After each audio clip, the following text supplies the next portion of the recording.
Gente, bom dia a todos. Então vamos dar agora sequência à nossa curso de Química Geral e iniciar um novo conteúdo que é a estrutura eletrônica dos átomos.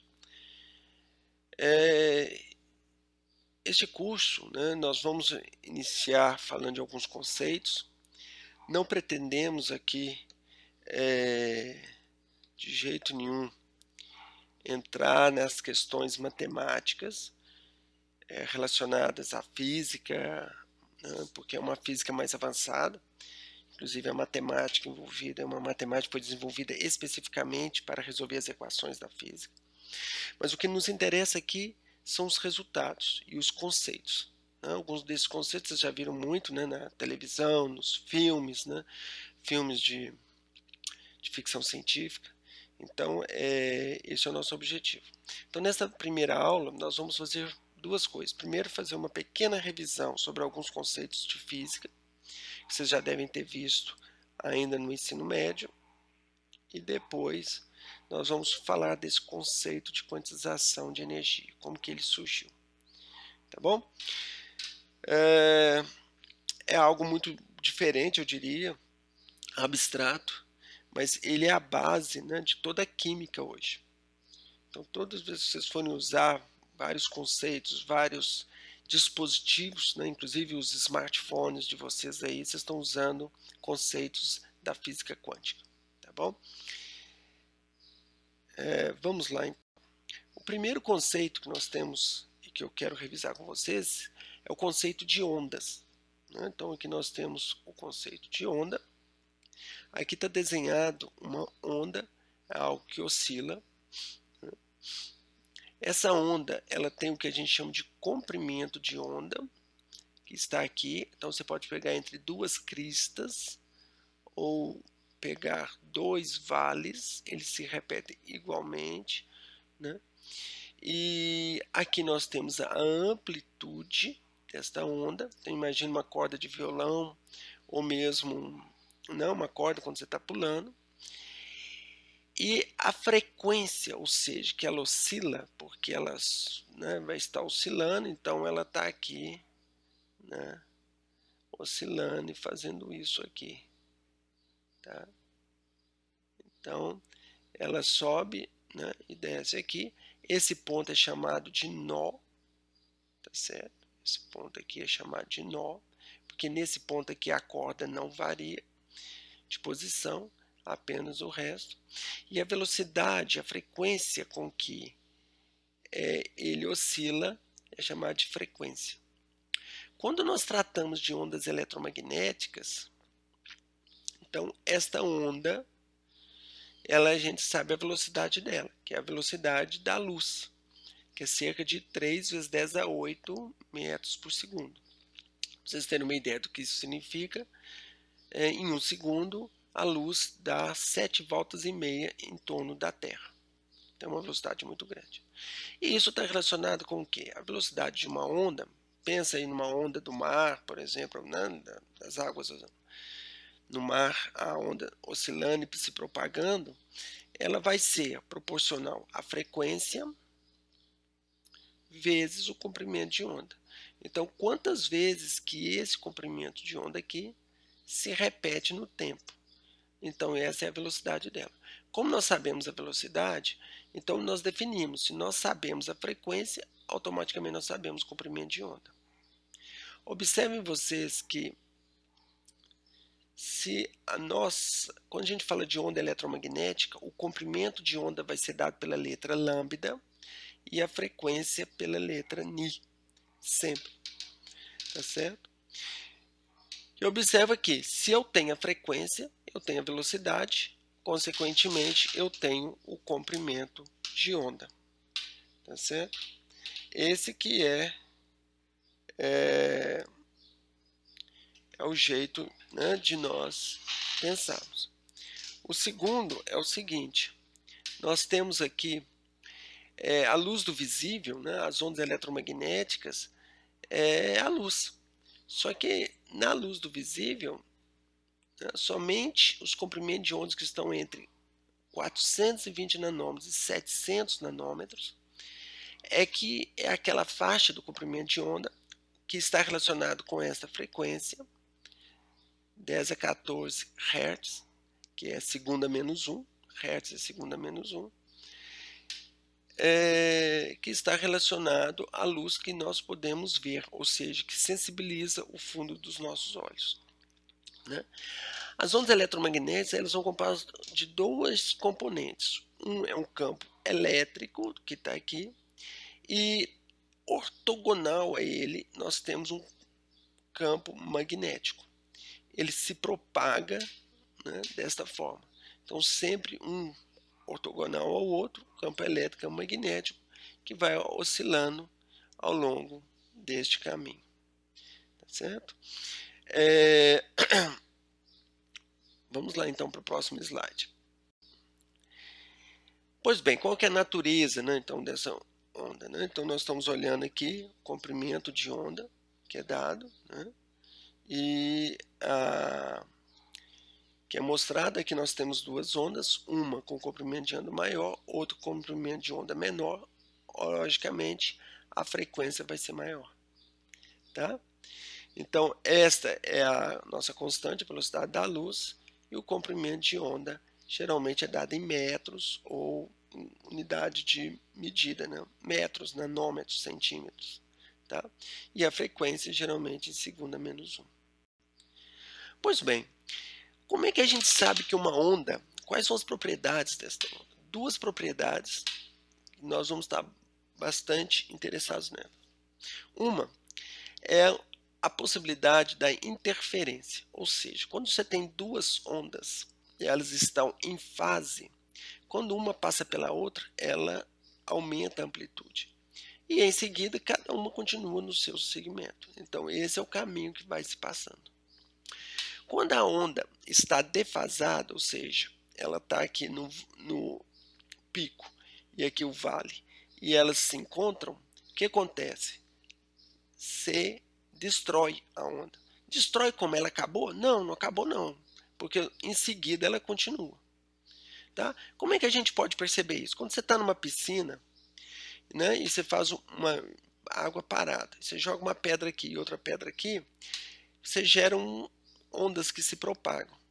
Há lugares nessas regiões aqui, ó, que elas vão estar o quê? Com uma situação construtiva. Então, a onda sobe, a onda desce. Enquanto que há lugares onde que a água vai permanecer parada. Por quê? Nesses pontos onde que a água está parada, né, é onde que houve uma interferência destrutiva. Isso é muito importante, né? Então, quando você tem aqui, ó, aqui como está neste gráfico, a fonte de onda 1, fonte de onda 2, as ondas vão se encontrando. Em azul, vamos supor, é mínimo, então praticamente é destrutivo, e em vermelho a interferência é construtiva. Então você vai tendo movimentos que vão se alternando. Isso vai ser de fundamental importância para tudo que nós vamos fazer. Ligações químicas têm a ver com isso. Ok? Ligações químicas têm a ver com esse tipo de propriedade. Nós vamos chegar lá. Mas isso vale para tudo, né? Som, por exemplo, né? Se dois fontes sonoras estão mais ou menos próximas da mesma frequência, se você fizer elas defasar um pouco, você vai ter ambientes onde que o som vai estar completamente inibido, ou seja, você não escuta nada. Em outros lugares, o som vai estar mais alto. Isso é muito comum se fazer. Então, para a gente ter uma ideia, aqui tem um outro tipo de propriedade que é a difração. O que é difração? Quando a onda tem um comprimento de onda da mesma ordem de grandeza de uma fenda, quando ela passa, ela muda de direção, ela se espalha, né?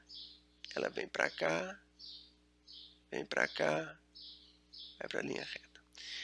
Então, observa que essa onda, né? Imagina ondas do mar, você tem uma fenda que é da mesma ordem de grandeza. O que acontece? Ela se espalha, né? para todas as direções. É isso que te permite que a gente escute rádio, por exemplo. Por quê? Porque as ondas de rádio elas vão se difratando no ambiente e com isso ela espalha em todo o ambiente. Olha aqui, águas do mar também. Como essa largura aqui é da mesma ordem de grandeza, de 1 metro ou 2, que a onda do mar, quando ela bate aqui, ela se espalha aqui, ó. Ela vem para cá, ela vai para lá. Agora imagine que eu faço o quê? Que eu tenho duas fendas com a mesma onda. Então essa aqui vai se espalhar, essa aqui vai se espalhar e vai acontecer aquele fenômeno que nós vimos no slide anterior.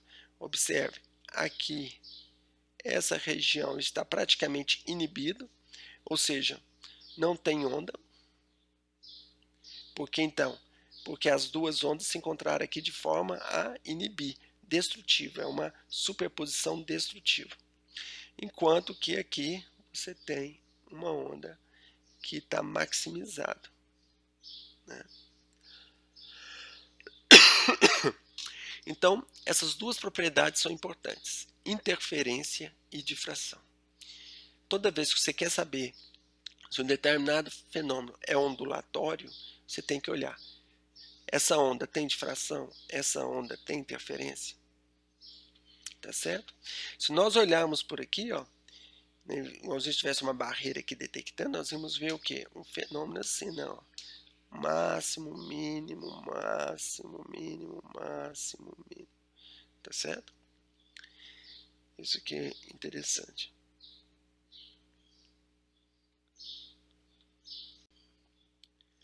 Luz, onda eletromagnética. Então, a nossa onda, né, essa luz que nós utilizamos para ver, ela é uma onda eletromagnética. Por quê? Quando vocês olham a bolha, uma bolha de sabão, aqui é o arco-íris, que está relacionado com o quê? Com as gotículas de água, que as gotículas de água, elas têm uma certa distância aqui, que é da ordem de grandeza de nanômetros, que é a ordem de grandeza do comprimento de onda da luz do visível. Então, a luz chega aqui e reflete nessa. Parte dessa luz passa e chega na outra superfície, a interna, e reflete. Aqui, ela sofre interferência, ou seja, construtiva ou destrutiva. Então, você vê esse arco-íris acontecendo. Por quê? Aqui são as diferenças, interferências que vão acontecendo e vai dando essas diferentes tonalidades. A luz branca tem todas as cores, mas se algumas delas têm uma superposição destrutiva, então só sobra a outra, a cor complementar. Tá? Aqui é uma bolha de sabão. Uma bolha de sabão, você vê que se forma essas mudanças de cores, que nada mais é que a bolha de sabão, ela tem uma espessura aqui, ó, que é da ordem de grandeza da luz do visível. Então assim você mostra que existe o fenômeno da interferência. Tá certo? Pois bem, e o espectro então, né? Como é que essas ondas vão? Então elas vão desde ondas eletromagnéticas na faixa de rádio micro-ondas, que dá a faixa aí de 1 metro, 10 a menos 3 metros, infravermelho 10 a menos 3, 10 a menos 7 metros, visível, que é uma faixa muito pequena, e depois ultravioleta, raio-x, gama, que aí se vê só no espaço, né? Os raios gamas que vêm do espaço, eles passam pelo planeta, eles nem percebem o nosso planeta, de tanta energia que é, tá certo? E a frequência é muito fina, 10 a menos 12 metros. O que é 10 a menos 12? É menor do que o núcleo de um átomo. Okay? Então a frequência, o comprimento de onda é muito baixo, então a frequência é muito alta. Tá?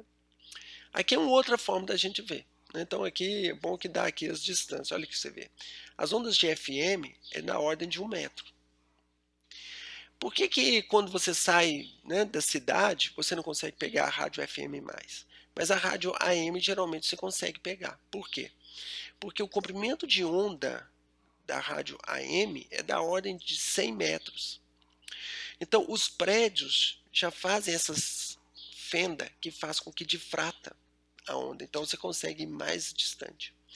Agora, para quem gosta daqueles PBX, de conversar com gente do outro lado do planeta, né, você consegue fazer isso com essas ondas mais ou menos nessa faixa aqui. Por que dessa faixa? Olha lá, é da ordem de 1 quilômetro, 2 quilômetros, até 10 quilômetros. Por que isso? Porque a Terra está aqui, e aqui é a camada de ar que nós temos, né? A atmosfera. Ar. Então, o que acontece? Se você está aqui e você emite ondas desta ordem de frequência, que é 10 quilômetros, então essa camada de ar faz o efeito de fenda, então ela bate e reflete. E você consegue conversar com a pessoa do outro lado do planeta, né? Por causa dessas ondas, tá certo? Enquanto que você vai para ondas mais baixas, não. Né? Onda de 1 metro, isso aqui é muito largo, ela simplesmente vai em linha reta. Tá? Todo micro-ondas tem uma telinha. Aquela telinha está na faixa de quanto? De centímetros lá, de meio centímetro, né? Aquela telinha. Por quê? Ela tem que estar menor do que a faixa do micro-ondas. Por quê? Porque aí ela reflete, ela não passa. Então você consegue enxergar lá dentro, mas a onda micro-ondas não sai para fora. Não pode sair. Por que não pode sair? Se sair, vai te queimar, né? E essa faixazinha aqui que nós temos, que é do visível, está aqui, ó, né? Vai desde ondas de raio-x, o pé do ultravioleta, né? Ultravioleta, depois azul, o azul mais claro, verde, amarelo, laranja, até chegar no vermelho, né? O espectro eletromagnético, né? Então tá aí, é uma outra forma de ver. Eu vou colocar isso lá no site, lá no Teams, para vocês, né, poderem depois passar. Pois bem, esse espectro eletromagnético está relacionado com o quê? Então vamos pensar num outro fenômeno que é importante, que é como fosse esse fenômeno da interferência, que é o seguinte, é ele entrar em ressonância, né? Então existe inclusive aquele experimento, todo mundo sabe, quem já, né, o exército, quando está marchando, vai passar em cima de uma ponte, né? Se o povo vai passar aqui numa ponte, ele pode passar marchando? Todo, né, guarda, todo militar sabe que não. Por quê? Porque se ele marchar na mesma frequência da ponte, a ponte cai. Há vários experimentos disso, inclusive na Segunda Guerra Mundial teve um caso desse, né? Quando você está numa balança, né, então aqui está uma balança, está lá, né, balançando, né,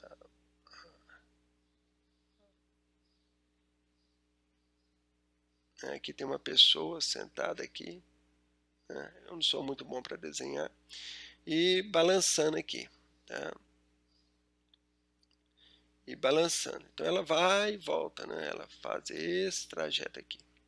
Agora, se existe uma pessoa aqui empurrando essa pessoa na balança, que hora que ela vai empurrar? Ora, essa pessoa chega até aqui, na hora que ela chega até aqui, essa pessoa vai empurrar, tá certo? E aí ela empurra, né, o sistema nessa direção, de tal forma que ela vai cada vez mais alto e ela fica então balançando, né, aqui. Bom, e aí, o que acontece? Bom, o que acontece é que você tem que empurrar quando a pessoa chega aqui. Você empurra, ela vai e volta, aí você empurra de novo. Qual é a frequência com que você está empurrando? É a mesma frequência com que a pessoa está balançando. Se você empurrar com mais rapidez, o que acontece? A pessoa vai estar chegando aqui e você empurra. Você vai levar uma trombada, porque ele vai estar ainda subindo e você vai estar empurrando. Então o que você faz? Você espera ele chegar lá no ápice, na hora que ele está voltando, aí você dá um empurrãozinho. Tá certo? Então, você tem que entrar em ressonância com a pessoa que está balançando. É assim para tudo, né? Então, quando você está trabalhando com ondas de raio-x, ele não entra em ressonância em nada, então ele passa direto no seu corpo. Quando você vai para ondas de ultravioleta, você já está falando de ressonância que vai fazer com que os elétrons do átomo pulam né? Eles vão entrar em transições eletrônicas. Se você vai mais para outros comprimentos de onda no infravermelho, está relacionado com a vibração das moléculas, que é onde está a maior parte da energia térmica, quando você aquece. Quando você vai abaixando essa frequência, né, essa frequência vai chegar no micro-ondas. Micro-ondas está relacionado à rotação das moléculas. Muitas pessoas, quando lançaram o micro-ondas, ficaram com medo. Não, isso é radiação. É radiação, mas não é radioatividade, não é outra coisa. É radiação e é radiação na faixa do micro-ondas. Ah, ele vai causar câncer? Não. Ele no máximo que vai fazer é queimar, aquecer. Né? Por quê? Porque quando você altera a rotação das moléculas, então você aumenta o calor delas. Né? Então você vai cozinhar, tá certo? E se você for para mais baixo aqui, você já não tem mais nem isso, vai ter movimentos já coletivos de moléculas. Pois bem, então é isso, né? Eu vou deixar aqui uma tabela, né, que vocês vão ter uma ideia aí de como é que é isso. Como é que um pouco desses comprimentos de onda, frequências e tudo, tá? Então eu vou passar para vocês, tem já, né, eu já coloquei lá no Teams, uma um arquivo que tem as fórmulas que nós vamos usar. Então a primeira fórmula que nós já aprendemos aqui é essa. Essa fórmula vocês devem de aprender e guardar. Né? A velocidade é sempre o comprimento de onda vezes a frequência. Pois bem, tendo essa revisão feita, agora nós podemos começar a falar, né, da física. E dizem, contam as histórias, que no início do século XX, então 1900 e pouco, não sei se isso é verdade, tá? Mas a lenda conta-se que Planck, no auge da sua juventude, a idade que vocês têm, 18, 20 anos, chegou perto do pai e falou assim: pai, eu vou fazer física. Só que o pai era um físico na época. Ele falou assim: filho, não faça física, porque física já acabou. Nós já sabemos tudo que a física poderia nos dar. Já sabemos quando que a Lua muda de fase, que hora que o planeta está em tal lugar, conseguimos prever um monte de coisas. A física acabou. Mas na juventude, né, Planck resolveu seguir, né, e se revoltar contra o pai, não seguir a cabeça do pai e fez física. Né? E vamos lá. Naquela época, o pai do Planck explicou para o Planck que havia apenas três questões a serem resolvidas, e uma vez resolvido isso aqui, a física tinha terminado. Estava tudo conhecido. Que eram três fenômenos que eu vou mostrar para vocês que mudou o curso, né? Eu posso dizer, é o curso da história. Nós não teríamos o smartphone, as redes sociais para vocês ficarem aí conversando, né, nessa pandemia, se não fosse esses três fenômenos aqui. Vamos lá? Quais são eles? O primeiro fenômeno é este, né, da energia quantizada. Por volta de 1900, quando você aquece um corpo, né, como esse aqui, ó, a gente está vendo um vulcão, mas se você pegar um ferro e for aquecendo, ele vai ficar rubro, né, que é esse vermelho. Se você for aquecendo mais, ele vai ficando mais amarelo, mas ele vai ficando até ficar completamente branco. Como é que a gente olha isso? A gente olha isso por essa curva aqui, observa. Então nós temos a cor. Aqui é o comprimento de onda eletromagnética. Naquela época já existia dispositivos para detectar, né, fazer esses espectros. E a intensidade. Então eles pensavam, olha, já se conhecia um pouco de átomo. Rutherford tinha feito os modelos deles, nós não vamos abordar aqui, nós já vamos direto para o modelo de Bohr daqui a pouco. Mas o que é importante é que haviam elétrons. Os elétrons tinham sido descobertos em 1897, 3 anos antes. Então, olha, então, num átomo tem elétrons, partículas negativas, tem prótons, partículas positivas, estão em movimento. Já se sabia que carga em movimento gera campo eletromagnético. Então, o que ele tem é esse sistema emitindo radiação, porque os elétrons estão ali em movimento, ali dentro daquele átomo. Quando você aquece, o que acontece? Você aumenta a intensidade. Está aqui. Aumentou a intensidade, aumentou a intensidade. Só que o que eles não conseguiam compreender é por que com o aquecimento, você tem dois fenômenos aqui. O primeiro é que os máximos vão caminhando para frequências menores, é verdade. Mas depois, por algum motivo, a energia cai. Ninguém entende isso. Todas as ideias das teorias de eletromagnetismo que estava na época, né, tinha unificado a luz com o campo elétrico, com o campo magnético, tudo, ia tentar descrever, sempre havia este fenômeno aqui. Eles conseguiam descrever razoavelmente bem aqui o início, está vendo? É o mesmo tipo de comportamento, olha a curva preta. Só que chega aqui, ela ia para o infinito, enquanto que o azul vai para zero, quando o comprimento de onda vai ficando muito pequeno. Foi aí que dizem que Planck diz que tem uma carta dele endereçada ao Einstein, que ele fala que num ato de desespero dele, ele resolveu falar que a energia é proporcional, então esse H aqui é um H de proporcionalidade, frequência, então energia é proporcional à frequência, então para você igualar você bota uma constante. Então essa constante depois veio ser chamada de constante de Planck. Quando ele fez isso, tchan, ele resolve as equações, que não é o nosso caso aqui, e o que acontece? A curva dele faz exatamente este processo. Dizem que ele morreu falando que a teoria dele estava errada. Mas a verdade é que, desta forma, né, ele conseguiu resolver esse problema da energia quantizada. Mas isso foi a debates, congressos e tudo, ninguém acreditava muito nisso, ficam achando ele absurdo, que tem algum erro, tem que achar o erro, né? Então foi aí que veio um outro fenômeno. O fenômeno do efeito fotoelétrico, nós temos que compreender ele bem. Eles falam o seguinte, olha, imagina um metal que está cheio de carga negativa. Se eu jogo radiação eletromagnética, elétrons são expelidos do metal. É num processo como esse aqui. Né? Se você encostasse essa barra aqui nesse metal, ó, essa barra nesse metal, você teria corrente elétrica. Mas o que acontece? Você não tem isso aqui não. O que você tem? Você tem luz, e essa luz joga elétrons aqui, e quando você joga elétrons aqui, você vê a corrente acontecendo. Então, essa placa está emitindo elétrons pelo ar aqui, em função da energia radiante. Só que acontece o seguinte, se você colocar a energia, a luz, aliás, não energia, a luz, com uma frequência maior do que uma frequência zero, você vai ter a corrente acontecendo. Mas se você aumentar a intensidade, ótimo, mais corrente, maior é o fluxo de elétrons.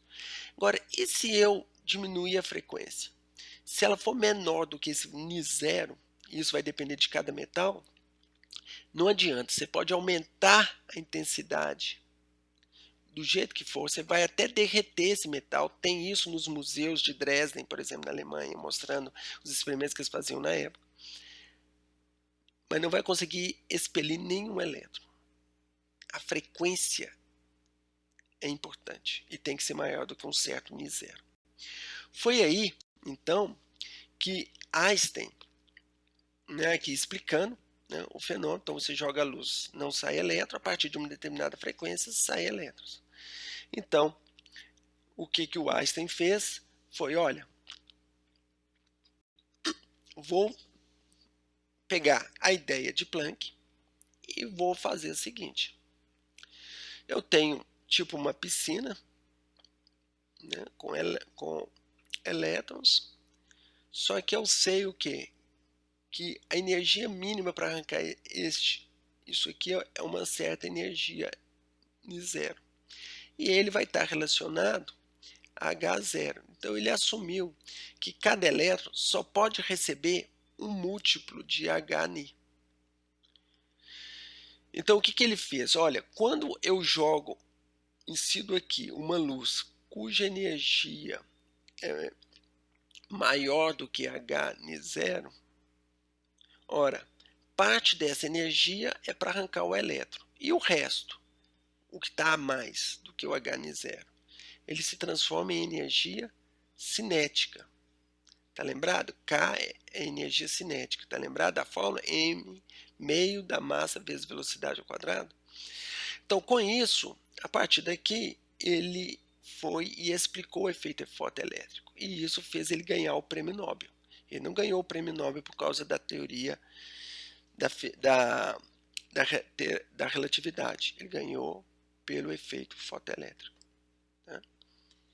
Pois bem, então, com isso, nós resolvemos, né, todo este sistema e Albert Einstein ganha, né, em 1905 a teoria, por esta teoria.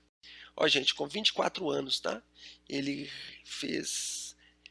publicou 3 artigos, o efeito fotoelétrico, teoria da relatividade e o movimento browniano, aos 24 anos de idade. E qualquer um deles daria o prêmio Nobel para ele. Tá? Então, vocês que estão aí beirando os 24 anos, está na hora também de publicar seus artigos.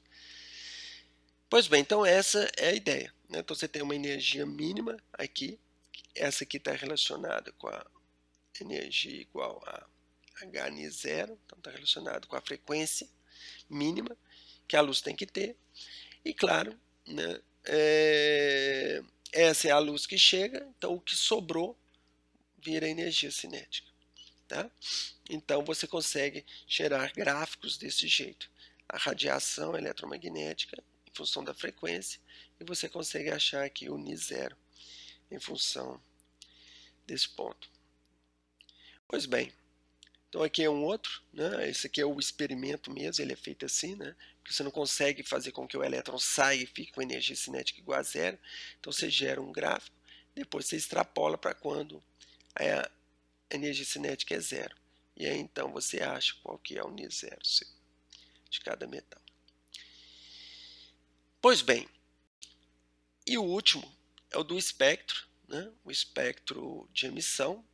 Observe que quando você pega a luz normal, a luz do Sol, né, e você passa por um prisma que decompõe a luz nas várias cores, você tem um contínuo. Observa, você não sabe diferenciar de onde que sai o azul e vai até o vermelho.